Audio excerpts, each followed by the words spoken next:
नमस्ते दोस्तों, आज हम बात करेंगे ओम का नियम क्या है और इसका प्रायोगिक सत्यापन। जैसा कि पिछली कक्षा में संयुक्त सूक्ष्मदर्शी के बारे में बता चुका हूं और वो क्लास देख सकते हैं। ओम का नियम जो है क्लास 10 की कक्षा में बार बार पूछा जाने वाला एक महत्वपूर्ण प्रश्न है। ओम का नियम कहते किसे हैं? ओम के नियम के अनुसार यदि किसी चालक की भौतिक अवस्थाएं अपरिवर्तित रहें और उसमें बहने वाली धारा विभवांतर के अनुक्रमानुपाती होता है, उसे ओम का नियम कहते हैं। ओम के नियम को आइए हम एक चित्र की भांति से समझाते हैं। जैसे कि ये एक चालक है, चालक में ये एक भौतिक अवस्थाएं हैं, जैसे लंबाई, परिच्छेद का क्षेत्रफल, चालक का पदार्थ व ताप अपरिवर्तित रहे और इनमें बहने वाली धारा विभवांतर के अनुक्रमानुपाती होती है, उसे ही ओम का नियम कहते हैं। ओम का नियम V/I, ये V का अनुक्रमानुपाती I है, नियतांक बराबर V/I, यही ओम का नियम है। ओम के नियम का चिन्ह कैसा होता है? ये ओम के नियम का चिन्ह हो गया।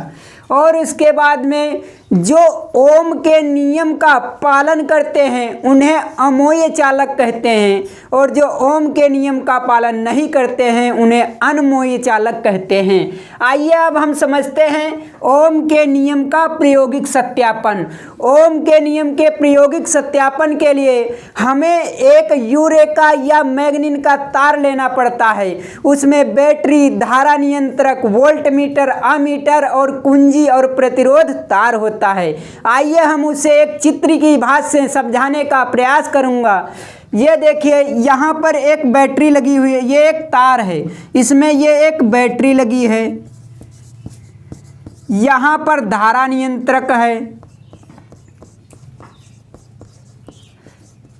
यहाँ पर कुंजी लगी हुई है, यहाँ पर अमीटर लगा है, यहाँ पर वोल्टमीटर लगा है,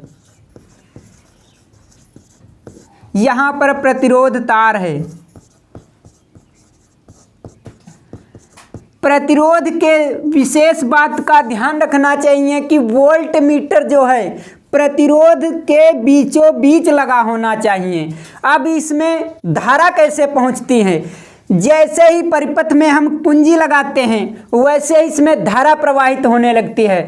धारा का मान अमीटर से ज्ञात करते हैं और इसमें विभवांतर का मान वोल्टमीटर से ज्ञात करते हैं। धारा नियंत्रक की सहायता से वोल्टमीटर और अमीटर के मान को बदल बदल कर रखा जाता है और बदल बदल कर रखने पर उसे सारणी में लिखा जाता है। सारणी पर लिखने के बाद उसका मान यदि V और I का मान अनुपात समान होता है तो इसे ही ओम का नियम कहते हैं।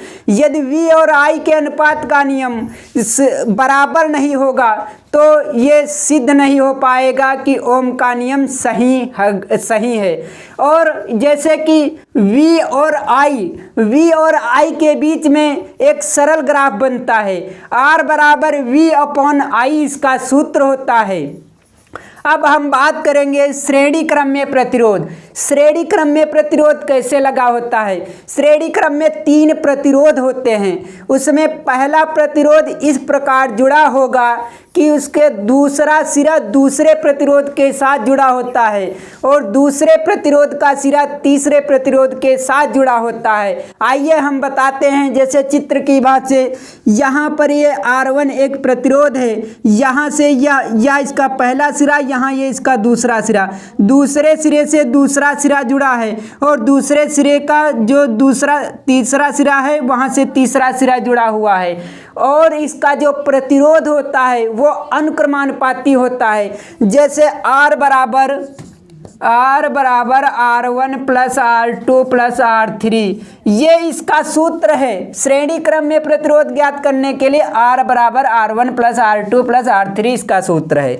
यहाँ पर जो प्रतिरोध में धारा जो बहती है वो समान रूप में बहेगी और इनका मान सदैव प्रतिरोध के बराबर होता है।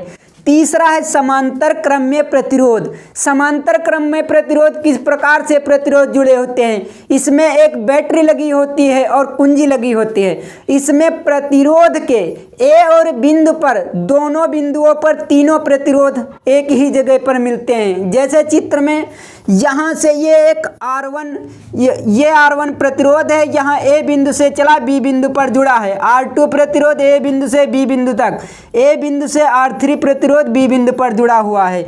यहाँ पर इसके जो प्रतिरोध है वो व्युत्क्रमानुपाती होता है। धन्यवाद साथियों। इसी तरह की वीडियो देखने के लिए इजू मास्टर VIP चैनल को सब्सक्राइब और लाइक करना न भूलें, साथ में कमेंट करते रहिए।